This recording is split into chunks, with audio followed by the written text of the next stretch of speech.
Yo, yo, yo. Yo, Back in this bitch, man. I'm Eli. I'm Eddie. And we game it takes, man. We got a good show for y'all. First off, I want to address look, we've been dropping some videos, you know what I'm saying? And I ain't forcing y'all to do nothing, man. But please hit that like button if y'all can on our videos, man. We work hard on those, on the shorts. It take us a couple hours to make shorts, you know what I'm saying? Just because of how much love and effort we put into it. So please make sure that y'all like our shorts, make sure y'all like our videos, share them, talk about them, interact with us, give us your opinion. We all got opinions, you know what I'm saying? We ain't knocking nobody for their opinion. Y'all may knock us for hours sometimes, you know what I'm saying? But hey, look, it's all love. It's all love. But what we got, Eddie? First up, the first topic I want to talk about is the Chicago Bulls and what they doing right now. How they absolutely suck without Lonzo Ball, man. And it's not even dragging it or anything. These guys, they really do stink without Lonzo Ball. And um, I just want to let me look into it real quick. Just want to get something off my chest because I was looking at the numbers and this is not something that I know they're definitely not proud of. As a team, they paid a lot of money for guys like LeVar was right. What's good, Bob? Okay, so first off, with Lonzo Ball, these guys were 22 and 13, and without Lonzo Ball, they're 34 and 37. So these guys are like, they're at the bottom of the barrel right now. They were projected to be first seed last year. They ended up finishing sixth when Lonzo went down. They're currently the 12th in the 12th. They're in 12th place in the East right now. So these guys are not looking good at all. And Lonzo is not playing. They got three guys who are offensive first. They absolutely suck on defense. Vujacic, DeMar DeRozan, and Zach LaVine. Neither of these guys can play any type of defense. And I'm about to get on to why they can't at all. I'm going to show some more stats. So these guys, you all know they offensive orientated. We know DeMar DeRozan just averaged 29 last season, 28. We know Zach LaVine is capable of 50, 40, 90 seasons. And we know Vujacic is a good three-point shooter, can score in the post and all that, rebound the ball. But like I said, neither of these guys can play any lick of defense, can play make the ball at all. So that's where Lonzo Ball comes into play, to orchestrate the offense and play defense. And to add on more into that, these guys have a 117 defensive rating without Lonzo Ball, which is the second to worst in the NBA currently. Only worse to the only team worse than that is the San Antonio Spurs with a 118. So they're not far off. Not bad. And with Lonzo Ball on the court, they have a 110, which is the fifth best defensive rating in the league. So you can see what that one man Lonzo Ball does for that team and how he just makes them better on defense. Don't forget as well that they had Caruso. They still have Caruso. Yeah, they still have Caruso. He hasn't been playing too much games though. I'm pretty sure because the fact that he's injured and because of the fact that Lonzo Ball isn't playing either, which they actually complement each other very good. They're both very good defenders. They still have Patrick Williams, and I believe he was a lottery pick 7th, and they don't even start him no more. These guys wasted a lottery pick. Yeah, he coming off an injury. I think it was a wrist injury. And he's a very good defender as well. But moving on from that, without Lonzo Ball, they have a 112 offensive rating, which is no, they have a 110 without him, which is the 25th best in the NBA, and a 112 with him, which is the 10th best in the NBA. So we see how he affects the court both on offense and defense. He's he orchestrates both sides of the ball, and it's like without him, these guys are a lottery team. As we can see, they're 12th seed, and I don't see them going higher without Lonzo Ball. And he's a very good player. Posted career numbers as soon as he got to Chicago, shooting very good from three, even from the field, averaging rejuvenated himself. He's a totally different player. You know what I'm saying? A very well-rounded player now, offense to defense. He can pass. You know what I'm saying? He has a great skill set, and I think, of course, he's a key contributor to their defense. I think they will need him, especially the league right now has a lot of premier guards. And he's able to to handle them. I won't say stop all of them, but he's able to handle them. You know what I'm saying? Because it is the NBA at the end of the day. So exactly. So I think from that standpoint, I knew that they would struggle without him, but not to this degree because we see how they won a fast track last season at the beginning. They were looking good, and then somewhere along the lines, I think injuries started hitting them, and they just wasn't the same team that they were in the beginning of the last season. to, by the middle to the end of last season. They So were projected for 55 games with Lonzo and end up winning 46. So right. it's then they end up getting swept by the Bucks. It's like they got dismantled. DeMar DeRozan wasn't looking like the same guy in that series. And also DeMar DeRozan, we know historically has been terrible on defense. Oh yeah. And Zach LaVine, I wouldn't say historically terrible, but he's definitely not too far off from DeMar DeRozan. Especially right now too. Zach LaVine is not playing like Zach he's not hooping on offense or on defense. So yeah, right now I don't know what's going on with Zach LaVine, but they look like a mess. But they look like a mess without Lonzo. That's their orchestrated on both ends. I feel like he has that leader mentality, not of the sort of LeBron James, Steph Curry type of leader or any of these other guys, but definitely like a Draymond leader type effect. He does. He's just as valuable, does around the same amount of things, probably scores better, but he still provides a lot of chemistry and a lot of, like these guys wanted to play. Zion Williamson was mad that Lonzo Ball left the Pelicans. He wanted them to sign him back. That would have been nasty. And we're gonna talk about them guys later. Let's shout out some of the people in the chat right quick. Okay, Bob is here. We got Bob in here. Salute, man. Thank you for coming through. Make sure you hit that like button. Thank you for supporting. We got Best of 7 Sports Talk. Salute to you, bro. Thank you for telling the people to hit that like button, man. It's good to meet you, man. Hope to do some networking one day. Definitely. And yeah, LeVar was right. His boys could ball. His 2 sons that are in the NBA could definitely ball, and both their teams are missing a lot without him. So, right. But next up, I want to talk about Lauri Markkanen. This guy's posting career numbers. Speaking of Chicago, Chicago took a slight L letting him go. For really nothing. They haven't done anything since obviously we just spoke about it since he left, and the Utah Jazz got a little better. I wouldn't say better, but they've gotten better than the Bulls with the Lauri Markkanen thing. And Cleveland giving him up was kind of dumb too, because Lauri Markkanen can ball. He's out here looking like a Walmart version of Dirk Nowitzki. With the shots that he's getting, he's balling out. And I'm not gonna sit here and lie. He obviously led them to the first seed through the first 15, 20 games. They slowed down, of course, but that's what's going to happen when you don't have a superstar on your team. You barely have an all-star. He's probably the all-star caliber player right now. Even his defense has improved. Lauri Markkanen was looked at as just a stretch, a guy who could just score the 3-ball. But he's turned into a post player. He can finish a little bit, throwing up the post hooks. Obviously, we know he can shoot, and he's playing, somewhat, defense. In Utah is a defensive orchestrated team. Even without Rudy Gobert, they have 3-and-D players. Timberwolves traded a lot of defenders to get Rudy Gobert just to, for Utah to still look good on defense. So, Lauri Markkanen, man, shout out to him. I hope he continues to play the best basketball of his career like he is doing right now, and wish the best for him, man. If we could pull up his stats, because my laptop is not charging. Oh, there.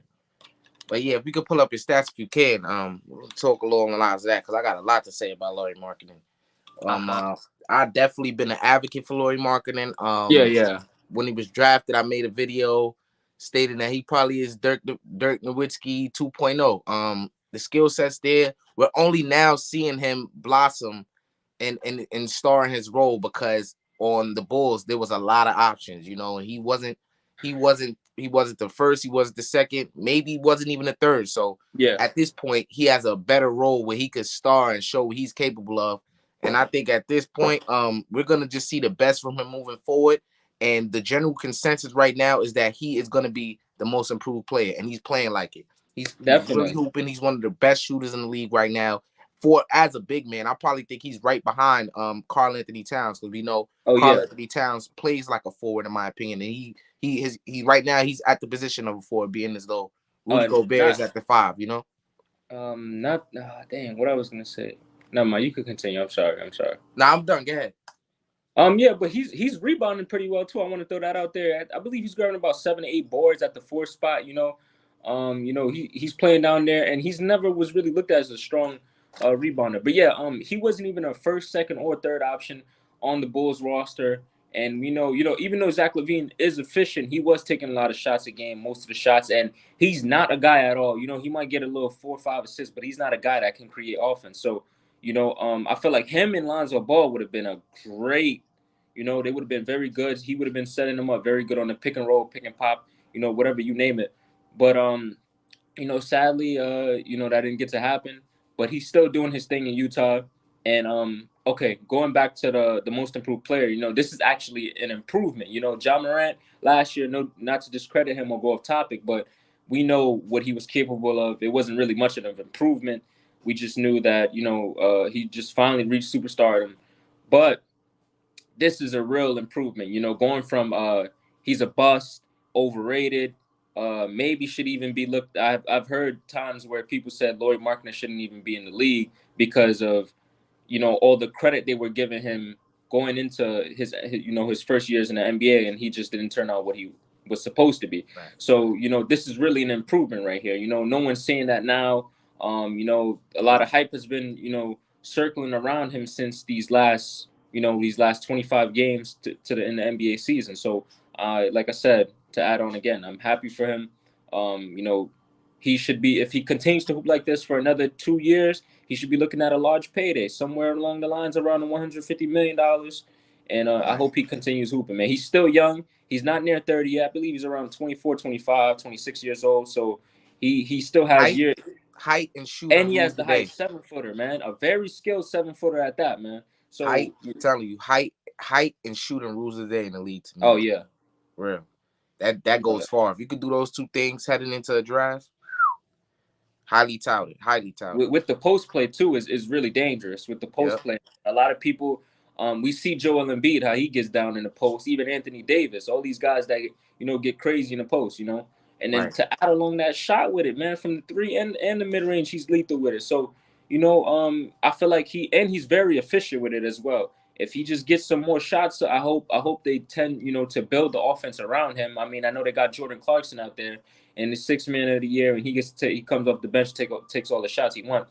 But I want them to really circle around that boy Lauri Markkanen. It would improve a lot for the Utah Jazz offense, because I feel like they've always had the defensive down packed, but aside from Donovan Mitchell, the offense has been was really weak back then. So hopefully they can build a little more around him and Jordan Clarkson and a couple other guys that can hoop out there.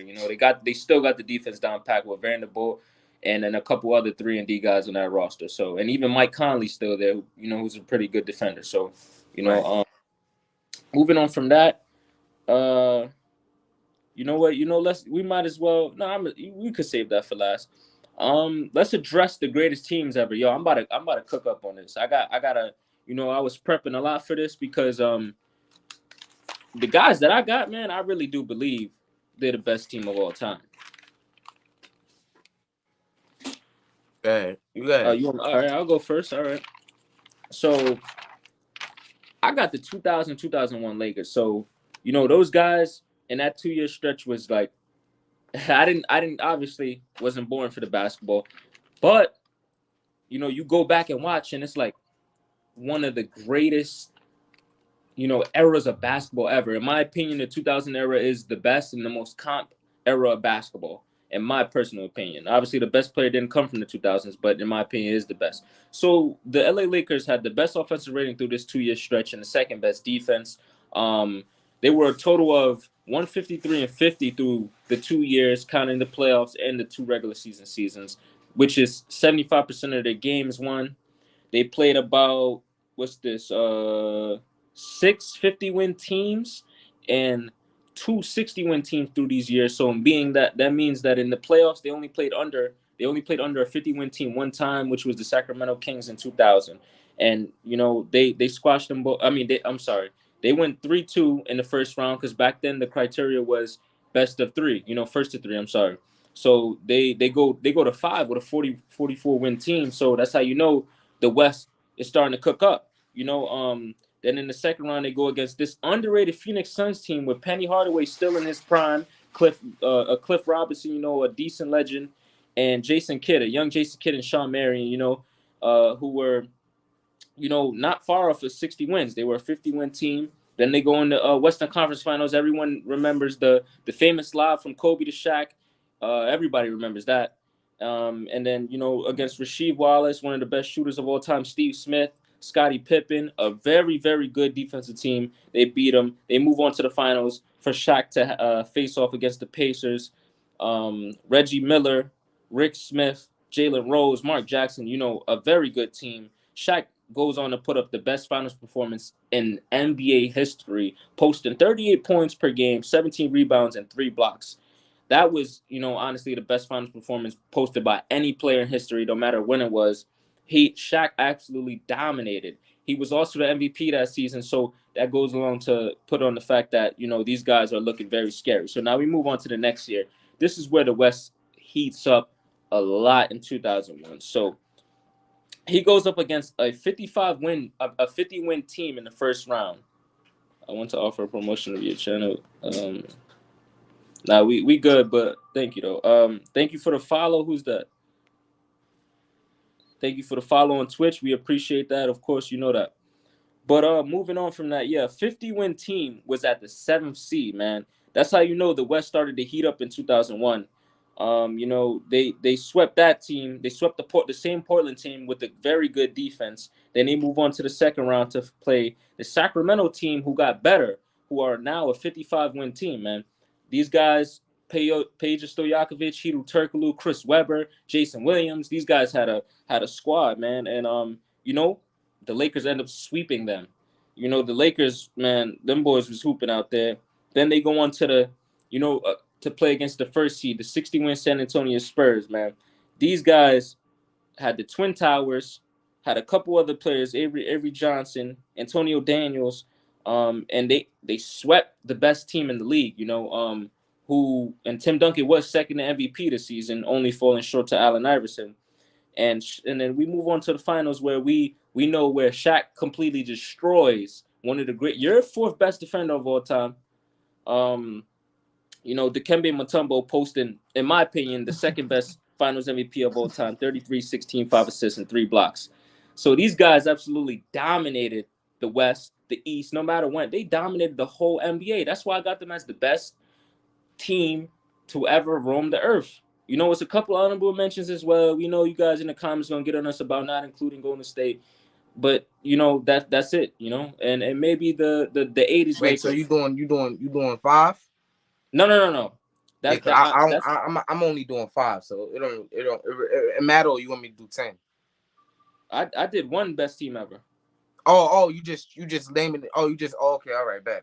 Yeah, I was naming the teams that they played in the playoffs, and then I just said a couple honorable mentions that I know the comments would be on us about. Of course, the Golden State Warriors in 2016. We know about those guys. We love them. We lived through that era, but that's not. Let me read Isaiah Robinson comment real quick. Thank you, salute, bro. He said, I think the best duo was LeBron James and Dwayne Wade all time, in my opinion. That's a respectable opinion, bro. That's respectable. I got them in there. We're gonna talk about that in a little bit. But go ahead, Eli. Like I said, after the Shaq posted the 2nd best Finals MVP in my opinion, 33, 16, 5 assists, 3 blocks. The LA Lakers in 2000-2001 season completely dominated basketball, and that was probably the best dominance of basketball I've ever seen, and that's why I got them as the greatest team of all time. Right. Now let me hear yours, man. Look, man. To me, the greatest team of all time, and I'm not even gonna go too much in depth on it. To me, the greatest team of all time, it gotta be the Chicago Bulls, man. I'm gonna go with the 95-96 Chicago Bulls. Respectable. Bro. Very respectable. 72-10 season, bro. In the postseason, they went 15-3. This team, to me, offensively to defensively, bro, it was nothing that they couldn't do, bro. And it's not even just this year alone, but I'm pointing out this year because I feel like it was their best year. You know what I'm saying? If you look at it, they led the NBA in terms of single rating system, 11.8 being the 2nd best in the league history, defensive and offensive ratings. You know what I'm saying? So from that standpoint right there, I just feel like I get you want to put Shaq and Kobe in that Lakers team as the greatest, of all time, but I just can't get that to them, man. I just feel like the Bulls offensively, the defensively, bro, like it's nothing that they wasn't doing. They went 72-10 and they won the championship, bro. You know what I'm saying? That was their 2nd title and the 2nd three-peat, right? That was their 2nd title. Yeah, that was their 2nd three-peat. And then the year after they won the 3rd one. So yeah, man. I just Yeah. I mean, I dig the second three-peat thing. But my boys three-peated as well. That was their second. They won 2 titles in that span as well. So, and I just felt like that wasn't even though MJ did win 2 MVPs during that time, that just wasn't his. Actually, he won the year after, so he won 1 MVP through that time. That just wasn't his best era of basketball. He didn't dominate basketball the way Shaq dominated basketball. So that's really the reason why I have those guys up there. MJ did kind of, even though they did win, he kind of underperformed in the '96 finals, which I feel like is his worst finals ever. He shot, and I can give the credit to Gary Payton because Gary Payton is one of the best perimeter defenders ever. But Michael Jordan did shoot 42 from the field in that final. So in that '96 final, so I do gotta bring up that. So because of that, they're not the greatest.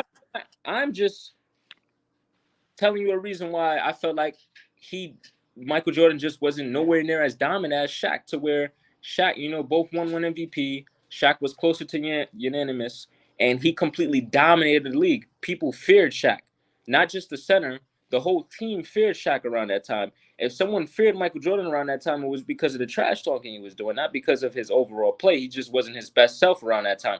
Come on, bro. He came 72 You and ain't 10. just say that shit, bro. I did. You ain't just say that. You said nobody feared Michael Jordan. In terms of his overall play, there were guys these guys just came off a season where Michael Jordan just got gentleman sweep, came off of baseball, just got gentleman sweep, had his worst playoff series ever, man. And then he goes on to the finals to shoot 43% against a 6'1" Gary Payton, and he's 6'6", and he's supposed to be the greatest player of all time. I'm trying to hold that against him, bro. And if you paid attention in that series, Gary Payton ain't start guarding him till late. You know what I'm saying? So he's not the reason why no, it is true because he said it. He did. He said it. Who the hell was Gary Payton guarding? Steve Kerr? Who the hell was he Gary said Payton no. guarding? This is what he said though. This is what Gary Payton said out of his own mouth. If you watch The Last Dance, he said if he had picked up Jordan later in the series, he felt like he would have shut him down. He said he wasn't guarding him, bro. He just had a bad series, bro. Facts. I wouldn't even consider it a bad series just because he shot 42% from the field. I mean, he averaged. I'm looking at the game more than that, bro. He averaged about 2 assists and about 4 rebounds, so it wasn't crazy. Like, it wasn't the best. I mean, it might be just because of the simple fact that the Supersonics wasn't really a very good offensive team. Besides the fact that Sean Kemp. I mean, you throw Delof Shrimp and I guess Sean Kemp in there. So they were a pretty decent offensive team, but they were nowhere near the offensive team of the Chicago Bulls. But, that's kind of off topic. Going back to it, MJ just didn't dominate basketball the way Shaq dominated in that 2000-2001 season. It's just by far Shaq dominated. You could look at the final stats. You could look at the regular season stats. You could look at the regular season play, the finals play. It just wasn't anywhere near each other. In my opinion, I'm not taking away from MJ. I do think it's a very arguable statement. Like you said, 72 and 10. These guys were, I believe they only had about 30 Time out. 30 something else. We talking about the great. Wait. All right. So we talking about the greatest team of all time, right? That's what you said. Yeah. Bro, the Chicago Bulls got 2 3-peats, bro. With 2 players I would say Michael Jordan and Scottie Pippen was a part of that. Yeah, and a couple other players that was a part of that, them 2 3-peats, bro, on that team. There was a lot of roster changes. That's why, that's what I'm saying. So that's why I chose like a 2-year span or even a 3-year span would have been fine for where they 3-peated. Okay, so how many roster changes were on the Lakers then? Between that 2000-2001 year, I don't. Right. Not many. I don't think it was many. No, I don't think it was at all. I think Glenn Rice was the only retirement. I think that's it. He was on the 2000 Lakers and he ended up retiring in 2001, getting traded, something like that. But between 2 3-peats, you gotta look at it like this. Of course, the whole roster not gonna be the same, but I believe, of course, Michael Jordan and Scottie Pippen were a part of that. I'm trying to think who else. I don't want to say Bill Cartwright because I know he was gone. If it is, I just know that it wasn't any good role players on it because Steve Kerr didn't go in there. I believe John Paxson already had retired or got traded. Yeah, you're gone. Yeah. So I'm just saying, I'm looking at more towards those 2 years. I feel like before I kind of looked in a little more to the 2000-2001 Lakers. I was looking near the 95-96 Bulls. I mean, they're even glorified in music. You heard Drake 95-96 back to back. I'm on the cover of Lethal Weapon. These guys are glorified all around. When someone talks about Michael Jordan, they mainly bring up the 95-96 Bulls, in their respective mind. I just don't think, their leaders, their best players, their superstars of that team, when you match them up against each other, Michael Jordan just wasn't as good as Shaq that year. So that's just how I feel. All right. I can see what you say. I respect it. So what we got next? Because it's a lot to get to. Because it seems like people really want us to talk about top 10 duos. What you want to? We got the Pelicans, or we can go to top 5 duos. All right. So you can touch on that first. The Pelicans? Yeah. Oh man. All right, man. So the Pelicans, and then after that, we gonna talk about the game last night with the Lakers and the Sixers. Oh yeah. All right, so the Pelicans, man, they currently number 1 in the West, best record, 6th best offense in the league, number 3 in defense, number 2 in net rating. Man, these guys, if the Boston Celtics are having such a historic season right now, these guys will obviously be number 1 in net rating and 4th in offense, and number 2 in defense. So these guys are absolutely balling out, man. And Eli, you could vouch for me. I told you it was going to get scary for this team when Zion comes back because of what they did. What they did, and them taking Phoenix to 6 was kind of scary to me, man. Without Zion Williamson, we talked about that, like that was insane. These guys actually did that with their best player out, man. The guy who's currently averaging 25, 7 rebounds, and 4 assists off 60% field goal. He's leading them right now. Very good player. Then you got BI, man. Brandon Ingram is playing insane. 21 points per game, 5 rebounds, 5 assists, 47 field goal, and 47 from the 3-point line, man. This guy BI, he looking like a shot right KD right now. He really is. Shot right, yeah. 47 from the 3. That's an insane amount. 5 attempts as well. So it's not like he's not shooting that much. 47 from 3 is very approachable. That's a guy you got to step up to at all times, man. And 87 from the free throw line. And in my opinion, the scariest thing about this is that CJ McCollum is having his worst season, and these guys are currently first in the East, man. He's averaging 17, 6 assists, 5 rebounds off 39 field goal, 32 from the 3, and 82 from the free throw. So my question is, once this guy starts to turn back to the Portland CJ, who's a closeout performer and a 23-point per game scorer, what does it kind of look like? A 45 field goal to 37 from 3, the guy who he normally is. When that happens, what does it start to look like? Do these guys go far in the playoffs? And I'm a believer that if Zion was playing, they would have beat the Suns. They would have went on to play the Warriors in the WCF. And yes, they beat the Mavs. I don't think the Mavs already suck on defense. They don't have no threat for Zion Williamson down there. Who's going to guard him? What's his name? Christian Wood. Christian Wood wasn't even there last year. They had what? KP still? Come on, bro. Zion Williamson is going to run through that man chest, bro. Zion Williamson is going to kill Kristaps Porzingis down there. Whoever you want to put down, he's going to kill him. And I'm a firm believer, and I said, I've also said that you can quote me on this. They might have had a chance to beat the Golden State Warriors in that playoffs because, again, Zion Williamson is a hard player to figure out. I have yet to see someone figure Zion Williamson out, man. Doing what he does is just crazy, and he's a cold first option. It's not like he's taking, all these shots per game. He's shared, the ball is being shared in on the Pelicans team. So I could imagine in the playoffs when things start to get shaky and he has to take a lot more shots and players got to lock in, how dangerous he will get. So I think it's a chance they possibly go to the finals with Zion Williamson. And to add on the fact that how they playing right now, man, who knows what's next for these guys, man? These guys, they're projected to win 38 games, bro. I don't know about that. I think they're gonna win more than that. I think they're still figuring it out. I think they're still figuring it out. I think it's a lot to be determined, bro. 38 games. I don't think that's them, bro. I think that's more than that. Keep that on ESPN. This is on Basketball Reference. Oh wow. Yep. They expected to win 38 games. These teams be making some wild references. I heard the teams. These these websites be making some wild references. Right. And they ninth in the Western Conference right now. So Yeah, I think that's all going to change, bro. I think they're going to be on the fast tracks. They're going to start. I think they're going to be on the win streak sooner than later, bro. Because it looks like they're figuring it out. You know, they're still young. They just implemented Zion back in the lineup.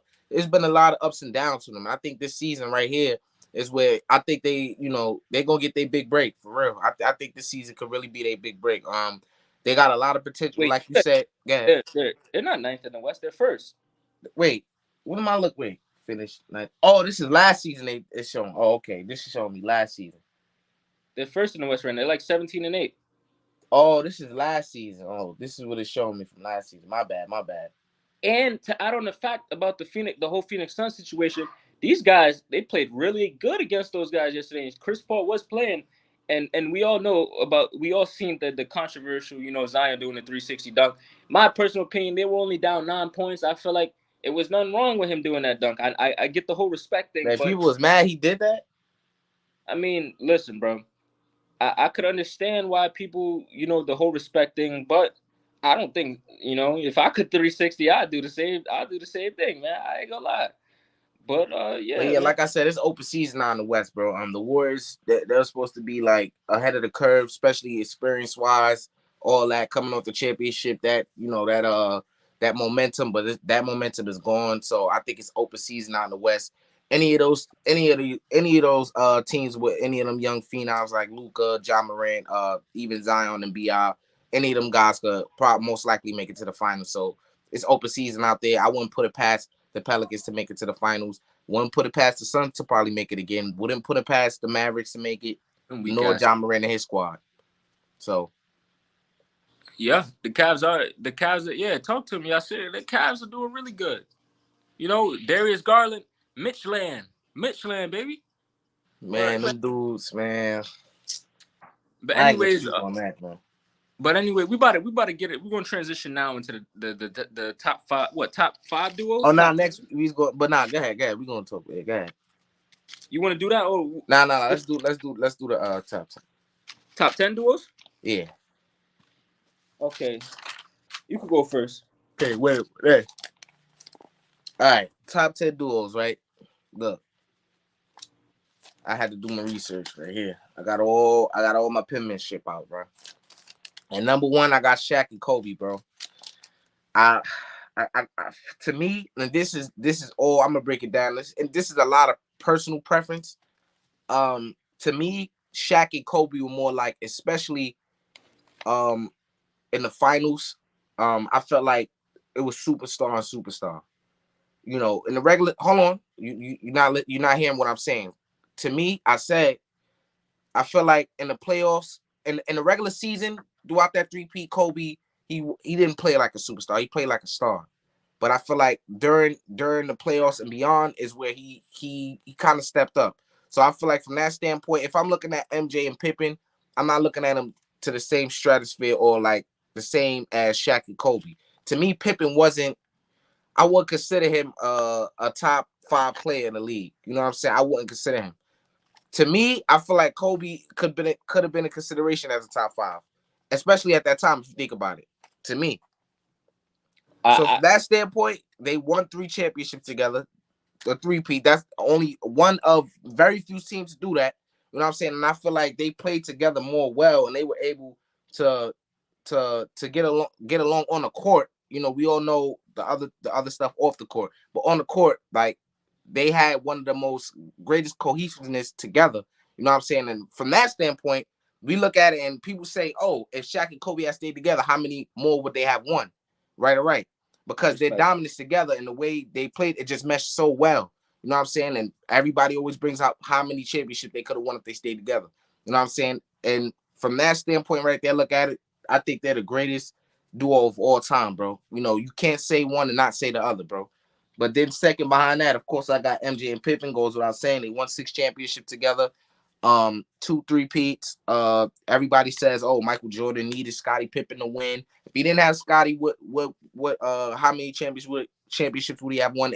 Would he be the player that he is without Scottie Pippen? Of course, he wouldn't have as much rings as he has now without Scottie Pippen. You know what I'm saying? Scottie Pippen was a key contributor on the Bulls team. He was great defensively. He was a pretty good passer. You know what I'm saying? It was a lot Scottie Pippen was offering to the Bulls team. You know what I'm saying? Defensively, most nights he was picking up the best player on the team. You know what I'm saying? Especially especially the forwards that the star premier forwards in the league. So from that standpoint, I look at that and I say, of course, that and also defensively, these are two guys that doesn't Scottie Pippen have the he's one of many players 10. that have the most first teams as well. Yeah, he has 10. So if you look at that, they were defensively they were a monster together. You know, Yeah, definitely. offensively, you know, Michael Jordan was ahead of the curve on them, but I you know, feel still offensively they were pretty good because Scotty could play make. But yeah, go ahead, continue.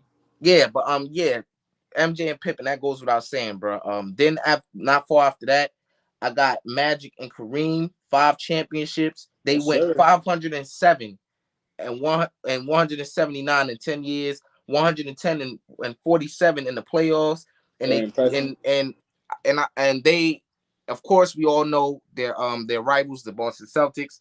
You know, they kept the Celtics from winning a couple championships with Bird and Kel. You know what I'm saying? So, and we know how great a team that was. You know what I'm saying? So, and then after that, this is a personal preference for mine. A lot of people may not agree, but at number 3, I got KD and Steph, man. Okay. I got KD and Steph, man. Okay. Look, I'm thinking of something else. I think he's gonna say, go ahead. Oh, I ain't gonna stop. But He gonna pull out yeah, the bag. although they won 2 titles together, this is another team whereby people love to speculate. More along the lines of what I was saying about Shaq and Kobe. How many more championships could this team have won if they stayed together? Right? I think that potential of how many more championships they would have won is even greater than Shaq and Kobe. Oh yeah.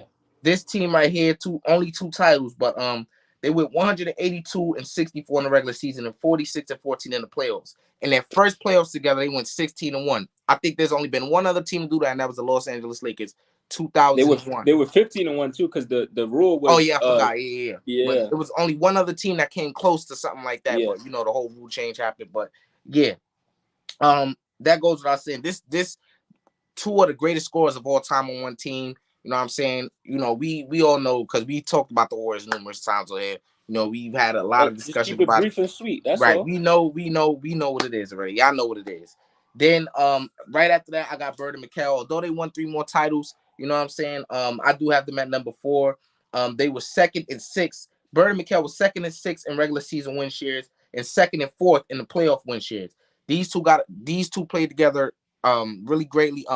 Larry Bird, we know what he offers. He can pass. He's a very good shooter. You know what I'm saying? You know, a little people kind of get carried away with it. You know what I'm saying, when they come to comparing him to Curry as a shooter, but you know that's a different story. But we all know the skill set that he had. I would consider a finesse player. You know what I'm saying? Very. A lot of things he was doing was just otherworldly. You know what I'm saying?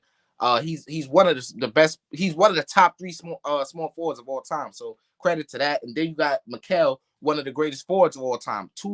I would consider 2 top 5 players all time in their position, if that makes sense, right? And then let's see. After that, I got LeBron and D Wade. You know, we all know what this team was supposed to do. Not 5, not 6, not 7. All that they hyped up for themselves. You know, and they didn't live up to it. 2 superstars on one team. They won 2 titles together. We know the debacles that they had in the finals. Well, I would say the debacle LeBron had in the finals that cost them the championship that they were supposed to win. And then the Spurs, that was a different story. That's a whole lot of context put behind that. But they posted a plus 10.1 per 100 possessions while on the court together. So that just lets you know how good they were on the court and what impact they had while they were on the court together. You know, I think, to me, LeBron and D Wade, their chemistry was unmatched. Of course, one, because they're friends. You know what I'm saying? You know, that really helps when you're playing with somebody. And especially you love the way how they play. You know, it's just a different feeling when you're out there playing with somebody that you know and you have a relationship with. You know what I'm saying? That team right there, one of the best teams as well. You know, they had Chris Bosh on the team, but looking at it from D Wade and LeBron, they really was peanut butter and jelly, bro, for real. Yeah. Then after that, I got Wilt and Jerry West. They won 1 title together. They went 214 and 74 in the regular season. 43 and 25 in the playoffs. You know, Jerry West, goes without saying, he's one of the greatest players of all time. Wilt Chamberlain, we know what kind of offensive beast he is. I think to me, going 214 and 74 and then 43 and 25, they won one title. I mean, I can't not put them up there, you know. And then people may feel a little way, but wait. No. I kind of messed up there because I forgot I put it in a different order. I kind of messed up there. Number 6, I had David Robinson and Tim Duncan. My bad. David Robinson and Tim Duncan. They won 2 titles together. I gotta put them there. Then at number 7, I have Wilt and Jerry West. 1 title, 214-74 in the regular season, 43 and 25 in the playoffs. Then at number 8, I got, you know, I don't really like this dude like that, but you know, that's a whole nother conversation. I really want to put him up here, but for the sake of the argument, I'm gonna put him up here. But you know, you a piece of shit, boy. Don't let me catch you in the streets. Karl Malone and John Stockton, bro. I can't not put them up there. 18 seasons together, Eddie. 18 seasons together, Eddie. That's a lot of years. I ain't gonna lie. That's a lot of years. 900 wins, 506 losses in the regular season in 18 years. 85 playoff wins. They had 477.5 combined playoff win shares, bro. Can't leave them off there. They got 2 finals appearances, 2 losses. You know what I'm saying? I can't not put them up there. They got a finals appearance. You know, that may not count a lot to people, but you know, compared to who they lost to, you know, the team they went up against, you know, I can't really knock them. You know, they did lose, so I definitely count that. But you know, they're definitely up there. You know what I'm saying? I gotta give them respect on that. But you know, it's fuck Karl Malone. You know what I'm saying? Number 9, I got IT and Dumars, 2 titles, 380 to 249. Not really a good regular season record, in my opinion. But they went 63 and 34 in the postseason. Of course, it's one of the greatest defensive teams of all time. You know what I'm saying? They beat, you know, this is what they get credit for. Some name it. They handled the Boston Celtics in the finals. They handled the Chicago Bulls on multiple occasions. You know, I gotta give them credit on that. You know, whether we want to say the Chicago Bulls was not this, was not that. You know, I gotta give them credit on that. You know what I'm saying? I feel like this is one of the greatest defensive teams of all time, and judging by who they beat when winning those 2 titles, you know what I'm saying? I gotta put them in there as well. Then we got Tim Duncan and Tony Parker. That may be a little controversial. Thank you. I don't know why I thought it was controversial, but I never really, when we talk about duos, I never really considered them a duo in my opinion, you know, but that's just my opinion. But when I look at it, they are a duo because I had to do a lot of digging on what they were doing, and Tim Duncan, Tony Parker definitely up there. 4 titles, 733 wins, and 269 losses, bro. Crazy record. They had 131 wins and 81 losses in the playoffs. And every season they played together, they made the playoffs. You know what I'm saying? So that's my list. My list is very similar to yours. Probably just a few switches and a few arrangements. But I got MJ and Pip as the best duo of all time. They complemented each other the best. 6 rings, 6 finals MVPs, 19 all defensive selections, the most by any duo ever. 20 plus all NBA selections, so it's more than just 20. 5 MVPs, multiple 60-win seasons. Only one time these guys went under 50 wins. Only one time. I believe it was Scotty's rookie season. Then after them, you know, I got Magic and Kareem, bro. Come on, Showtime Lakers. 9 trips to the final. I mean, five finals wins in 9 years. 8 trips to the finals. They only missed 1, I believe, which was the Celtics and the Detroit Pistons one. I believe that was the only one they missed.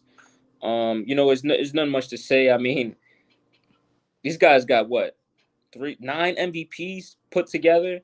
You know, won 5 championships. They have 5 Finals MVPs. 20 plus All NBA selections. These guys went together, and the way Magic complimented Kareem and Kareem complimented Magic, even being the fact that Kareem was kind of problematic coming into when Magic was coming into the NBA, and they turned out to be, you know, goated. And you know, I'm not mad if someone looks at them as the best duo of all time. I wouldn't be mad at all. I know a lot of older people have them as the best duo of all time. Moving on from them, I got Kobe and Shaq at the 3 spot. Not working my schedule. Yeah, what's up? What's up? Hope all is good. Yeah, thank you, bro. Salute to you too. But yeah, at number 3, I got Kobe and Shaq. Short period amount of time. They did go to 4 finals. Played very, very good. But the reason I didn't put them over the other 2 guys was because of how both of them underperformed against the Detroit Pistons. You know, a team, I believe the Detroit Pistons in 2004 had one of the worst offensives for a championship team in NBA history, bro. It was kind of sad how, rest in peace, Kobe, how selfish Kobe got in 2004 because he never won a Finals MVP. That right there, and then the fact that Shaq wasn't in the gym anymore, was gaining so much weight, all these burgers and stuff. That right there just shows me that neither one of those guys wanted to even play basketball for the fact to win. They just wanted to play for their ego at that point. So that's why I can't put them right there. The other 2 guys, they had egos. The other 4 guys had egos, but at the same time, they put them together to win. Yeah, they put them aside to win and had longer years together. 9+ years, with each other, 10 years. Moving on from that, at 4 spot, I got Steph and KD. That goes without being said. You said everything was said. In my opinion, the greatest offensive duo to ever touch the court. I believe, in my personal opinion, they're in my top. Both of them are in my top 5 scorers of all time. Some of the most gifted players to ever grace the earth. 67 and 15, 58 and 56 and 24 the next year. These guys were, man. Listen, bro. When both them guys was averaging 30 apiece in a series, there was no beating them at all. Moving on from that, I have LeBron James and Dwayne Wade. Man, they would have been much higher. Going back to what Yasir is the name, right? Yeah, going back to what he said, if Dwayne Wade was still, if he was less injury prone, I wouldn't mind the fact of them being the best duo of all time. But since after his first 2 years with LeBron James, Dwayne Wade kind of, the steep hole went down. He went down a lot, a decline. And LeBron just, went up. So that's the reason why I have them under these guys. So, shout out to them. They won 2 championships and four finals. That's 50% of the rings. Oh, 5 finals. I'm sorry. No, it is 4. I'm sorry. So, those guys, they did what they could. Shout out to them. I got them at the 5 spot. Sorry, they're number 5. And then after them, I have Steph Curry and Klay Thompson. This is a Klay? Penny and okay. I see. So he's putting in some. Oscar and Kareem is a very underrated duo, but they only won 1 together, and Oscar wasn't his best self during the time playing with Kareem. So that's why I'll probably throw him in the top 15. Eli did mention Stockton Malone. I'm gonna get to that in a little bit. Gary Payton and Shawn Kemp is another underrated duo. It complement each other very good. Penny and Shaq, short time, was a very good duo. Man, Penny and Shaq was a very good duo, but also short time. But I'm glad you mentioned Klay, because I do have Steph and Klay after Bron and Wade, which would make them number 6 on my list. So these guys won 4 championships together. The greatest shooting backcourt in history, could possibly be the greatest backcourt ever. Possibly be the greatest backcourt in NBA history. These guys complemented each other probably almost better than anyone in NBA history. These guys, like I said, 4 championships, not much to say. After them, I have Tim Duncan and Tony Parker, another 2 players who complemented each other almost better than anyone. 4 rings as well. Led some of the best defensive teams ever in NBA history together. Very successful through the years, man. Multiple like you said, never missed the playoffs. I believe never went under 50 wins as well through those times together.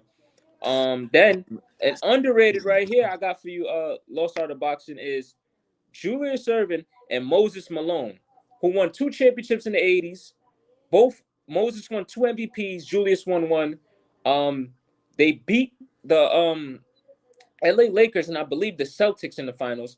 So these guys, they actually swept the LA Lakers in the finals, and it was a younger Lakers. So Kareem was still in his better days, and Magic was in his prime. So these guys, man, this team was very good. Moses, I feel like, was one of the most underrated and dominant big men ever. You know, that guy, he deserves more credit than what he actually gets. But moving on from then, got to throw Stock and Karl Malone in there. Not too much to be said. They won 0 championships, but they still definitely graced the top 10 of duos of all time. Like you said, 18 seasons, bro. That's chemistry at its finest. I feel like that's some of the best chemistry ever mentioned. That's over 1,500 games together. So, yeah, not much else to say about them. 2 MVPs, between the two of them. And then at the number 10 spot, the last spot, I got IT and Dumars. That was good bringing them up. 2 Finals MVPs split between the two of them. 4 finals trips. Beat the Chicago Bulls on countless situations. Beat the LA Lakers. Beat the Celtics. These guys was just like no one would ever think that these guys would actually beat those teams. Being the fact that both of them actually dominated through those 2 years. You got the first Finals MVP going to Dumars, averaging 28. Then the next one going to IT, averaging 27 and 7. Being one of the greatest defensive teams of all time. Oh yeah, you got to throw that in there. When you think defense, you got to throw the elbows and people's chests, and elbows in the jaw, and slamming the nigga, and other than that, what I'm saying. I'm just saying, like, Eli, y'all was hating on Shelton when he said Moses Malone. What? Yeah, I know, but he was saying that Moses Malone is top 5 all time, and that's ludicrous. That's ludicrous. I can't. Rest in peace, Moses Malone, but I don't even think he's a top 5 center of all time. But that's a topic for another day that we discussed on we discussed in the video already. So, moving on from that, I believe you have one more topic you want to talk about before we get you out of here, right? Oh yeah, man. I want to talk about the Cavs. I said the Cavs. I want to talk about the Lakers game last night, man. Oh yeah. I did too. I wanted to talk about that too, and it's kind of sad that they lost. James Harden looked okay, I guess, coming off an injury. He played pretty decent. I'm gonna give that to him. Joel Embiid did his thing. But one thing I do want to comment on is the fact that Anthony Davis is still looking like one of the best players in the league. Like I said, man, he is. This guy is hooping, bro. And I don't want to bring up, from 2 streams ago, but I got to bring up the fact that Anthony Davis is playing out of his mind right now, man. This guy just dropped 31 on, who people call the best center in the league, and who was, the guy who you felt like should win MVP, one of the guys you felt like should win MVP, this year. So, he's just taking out the competition. He's outplaying anyone that's coming his way, and I got to give that to Anthony Davis. But LeBron is, this showed me. This kind of put me in a frenzy last night because, I'm seeing LeBron on the decline, bro. Like, I know a lot of people is like, what the hell? Like, LeBron is really on the decline right now, man. I can't believe this. I can't. Look, for all y'all stupid believers that, bro, I told y'all niggas, man. LeBron James, before the season started, so I'm just sitting back, letting it look all right. Yeah, Eddie too, bro. I don't know if we told y'all, but we told multiple other people. LeBron James is not top 5, bro, anymore. Before the season started, bro. Sorry to cut you off, but yeah, we gonna get that. We're gonna get that started, situated, and all that. We're gonna post reactions to highlights and all that. But go ahead, get dive back into that, because you talking. Look, I've foreseen it. I didn't foresee him being on the decline as much as he is, but his impact, like I said, is not the same. Not the same at all, bro. Whether he's on or off the court, it's all dependent on AD now. AD is the guy that they're dependent on. AD is the impact now. LeBron is just coming second fiddle to AD, and it's no slight to him. He's 38 years old. Yeah. I don't know what world. It's because his longevity has been so long that people are still expecting him to be okay. This is LeBron, so he can't, do. But LeBron wasn't this. I said LeBron, but Michael Jordan didn't have a long longevity as LeBron. At 37 years old, last season, LeBron, he had a very good season, and at 37 years old, I don't think Mike would have had a season like that. He wasn't even in the NBA at 37 years old. Exactly. That's what I'm saying. I don't think he would have had a season like that. So it's like, That's an argument for another day. So you think he would average 30? A 37-year-old Michael Jordan. I mean, a 40-year-old Michael Jordan came out to average 23 on the Washington That's Wizards. 23. So it's not 30. all right, yeah, it's a difference, but it's 7 points off and 3 years off. So I said it's an argument for another day. I didn't say it's for sure possible, but I think when he was 37. Well, no. When he was 40, he averaged. Okay, I see what you're saying. All right, but I still don't know. No, I still don't think he would average 30. Absolutely not. But you could go ahead. It's different times as well too. The 2000s, some of the hardest era of basketball. Oh yeah, I'm gonna rinse you up, Q. Hold on, I'm gonna rinse you up. But yeah, what I was saying, oh yeah, LeBron, he's just on a decline, bro. It's I give him credit for last year. I didn't see the drop off, and it's probably gonna take him a lot longer to get to Kareem's record. You know what I'm saying? The way and his injuries is touching him a lot more. We know LeBron was the Iron Man of the league, but he's only human. I know he wants to play with his son and all. I get all that. But LeBron, the days of LeBron being a consensus top 2 or top 3 player, that's over with, bro. He's probably barely in the top 10 right now. You know what I'm saying? So we got to just keep it real. I'm keeping it real, bro. I don't think he is top 10. I'm not gonna lie. And I wouldn't argue with that, bro. I'm just being nice. Mike averaged 23 in the league. Tell him. Gotta tell him. I know. I get all that. With the defense being the best that's ever been played. Look, I get all that, bro. I get all that. I really do. I'm trying to get out the benefit of the doubt.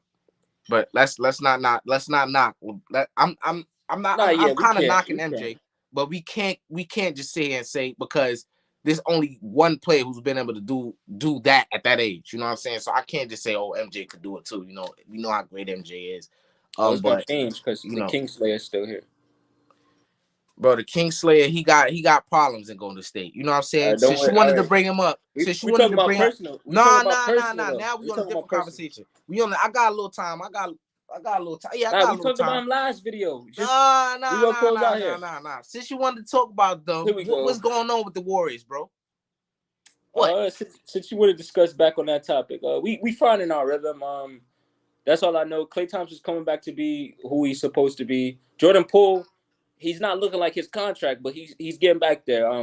And expect us to go on a 5 to 7 game win streak these next games. We're gonna beat the Celtics tonight. We're gonna beat we could lock it in. We could lock in tonight. We could lock in tonight that the Golden State. I hope you watch this game too. I know the Celtics are gonna punish y'all. I know you got stuff to do, but I hope you do watch this game tonight, man. The Warriors are gonna punish y'all, bro. It's funny that this is the first game since the finals, and you're gonna say they're gonna punish us. They're gonna punish y'all, bro. It's kind of funny. Wait. The Celtics play the Warriors tonight. Yeah. Oh damn. What time? Might be 7:30. It's in Boston. Oh damn. Let me check. Oh damn. I didn't even know that, bro. Oh yeah. It's open season on you, bro. I ain't gonna lie. That's next topic. We could bring that up next stream. No, hold on. You said the game start when? It could be if it's in Boston, it's gonna be 7:30 to 8:30. If it's in Golden State, it's gonna be 10:30 because LA timing. Yeah, I was gonna say we could probably go live for that since you talking shit. But I gotta go soon. Oh yeah, you got something to do. Yeah, but look, man, we gonna close out right here, man. Thank y'all for liking, thank y'all for subscribing. Follow us on Twitch, follow us on Facebook, follow us on TikTok. All that good stuff, man. Keep liking, keep supporting. And like I said on the videos, please hit the like button, man. Yeah, we work hard on those shorts. We work hard on those videos, man. We're going to keep bringing the content. We're going to go live a lot more because I feel like we need to. It's necessary. And there's a lot of, what can I say? There's a lot of planning and scheduling and our stuff, a lot of organization. Sometimes we're going to do stuff on the fly, you know what I'm saying? Just have, and potentially, and somewhere down the road, we're gonna start letting people come up and chime up with us or whatever. You know what I'm saying? A lot is gonna change on the channel. A lot is gonna get better. You know what I'm saying? And hopefully, I just keep supporting and keep rocking with us, man. We see all the love y'all showing in the chat. You know what I'm saying? All the people that was here, thank you for coming. Q says, "Don't laugh at me," but I watched Raptor whole game. Nobody laughing at you at that. DeJounte Murray and Trae Young is a good backcourt. I respect them. They got to get something going on though. Right, absolutely. So y'all just keep doing y'all thing. We gonna keep doing our thing for sure, bro. We let to talk basketball. I said we let to talk basketball. We'll bring damn near anybody up on here. We'll bring as long as you ain't, you ain't no fuck. We gonna bring. You know what I'm saying? Facts. Fuck nigga, you feel me? So we gonna have a few more guests. Like you see right there, Q in here. We gonna have him up one day. Gotta get him up.